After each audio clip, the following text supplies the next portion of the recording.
नमः सिद्धेभ्यः।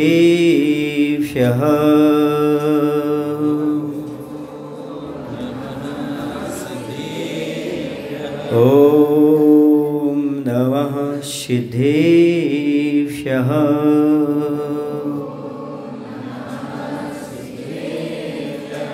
ॐ नमः सिद्धेभ्यः।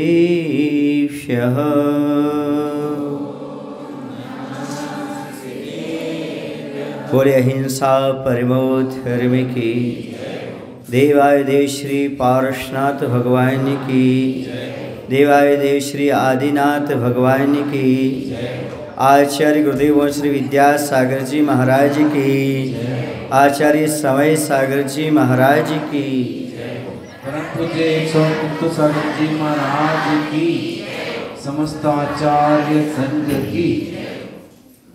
पंच कल्याणक आपने बहुत देखे होंगे, लेकिन आज आपने 3 कल्याणक देखे हैं। जो 2 कल्याणक होते हैं उसमें राग रंग होता है, ग्रस्त आनंद मनाता रहता है, उसमें मुनि राजों की आवश्यकता नहीं पड़ती। लेकिन जो 3 कल्याणक होते हैं वह आत्म कल्याण में प्रवृत्त होने के लिए होते हैं। उसमें मुनि महाराज की आवश्यकता पड़ती है। मुख्य रूप से क्रियाएं मुनि महाराज के द्वारा संपादित होती हैं, क्योंकि असंयमी किसी को संयमी नहीं बना सकता। जो स्वयं जेल में कैद हो वह किसी की जमानत नहीं ले सकता। वैसे असंयम की दशा में कोई पड़ा हुआ हो वह किसी को संयम कैसे बना सकता है, संयम कैसे प्रदान कर सकता है। जो स्वयं संयम को धारण किए हुए हैं वही दूसरे को संयमी बना सकते हैं।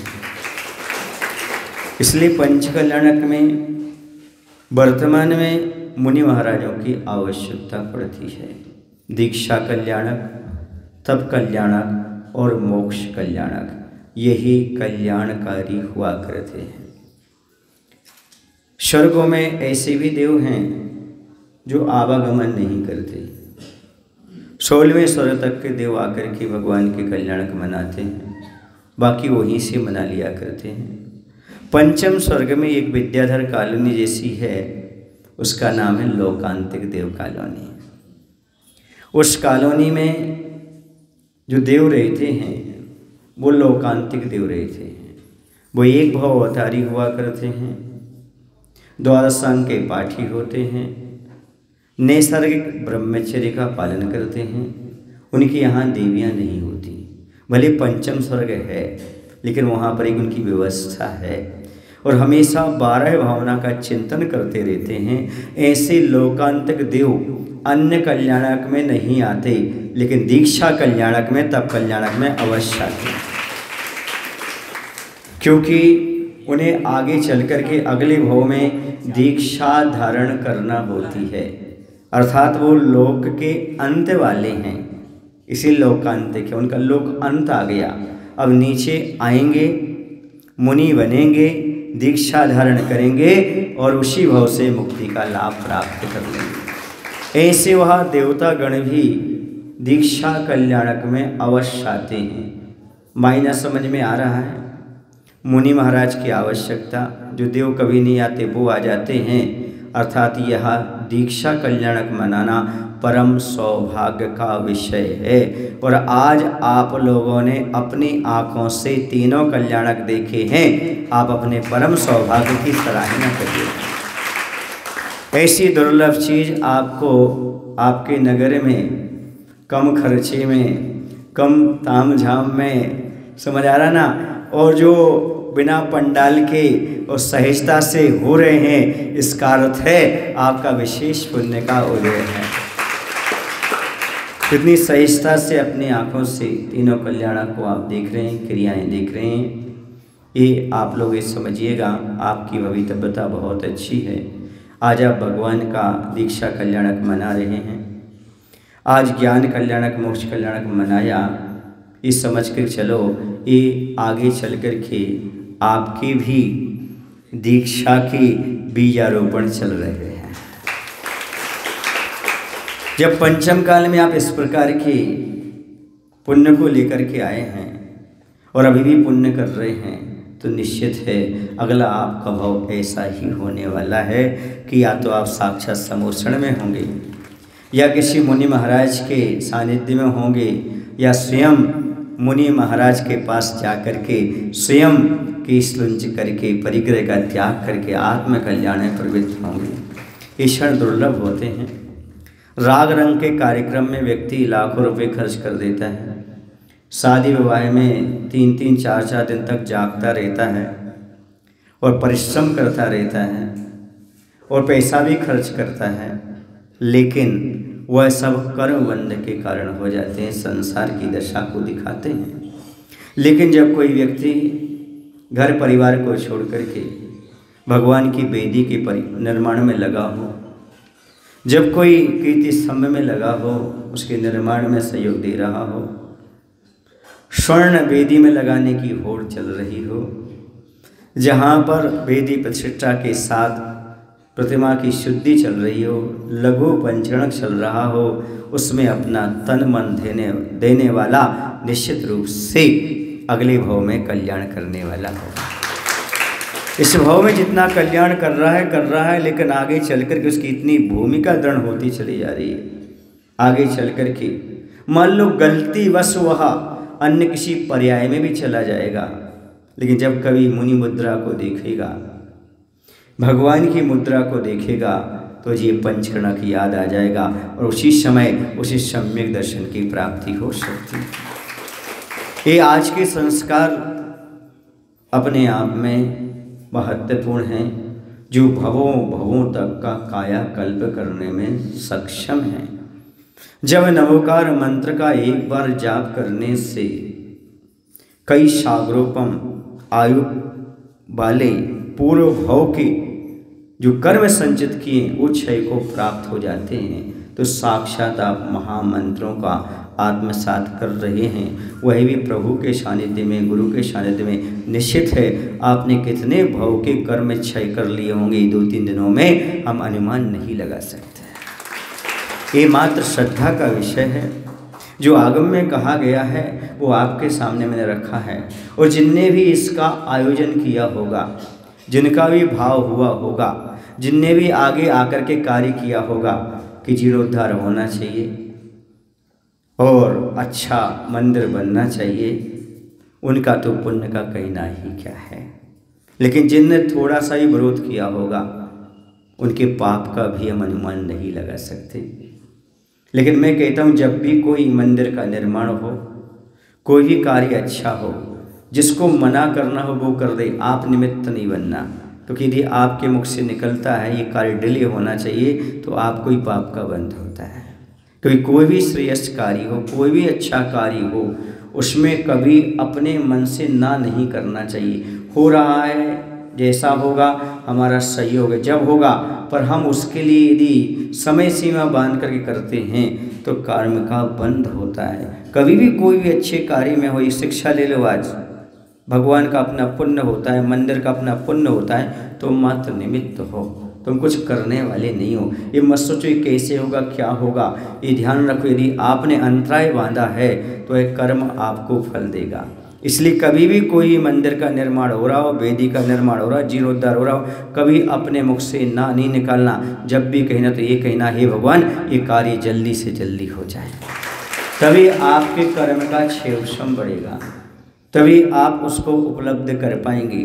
मैं ये बात आपको इसलिए कह रहा हूँ, कई बार आप लोगों की बुद्धि संकुचित हो जाती है, कभी कभी आपकी बुद्धि काम नहीं करती। जब आप लोगों ने कीर्ति स्तंभ का प्रारंभ किया था, आपके पास कितना पैसा था?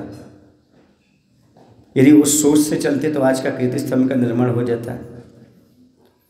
जब आपकी यहाँ पर वेदी का बात चल रही थी, जब महिलाएं आगे आकर के साविकाएं बार बार कह रही थीं, पर इनके पास कुछ भी नहीं था उस पर, लेकिन अब वेदी का निर्माण हुआ। बोलो भाई कहाँ से आया? याद रखो, भाव बनाओ, क्या करो, आप ही निकाल करके सब कुछ लाएंगे और कार्य होगा।